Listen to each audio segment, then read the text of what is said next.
وفرق بين من تمشي بستر ومن تمشي بغير الستر فينا.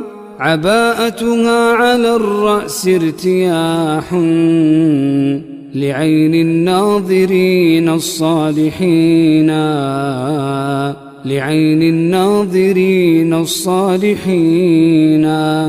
يراها الناس جوهرة وتبقى كلؤلؤة بعين الناظرين، ولم تبرز مفاتنها بيوم لأن النار مثوى الخاسرين، لأن النار مثوى الخاسرين.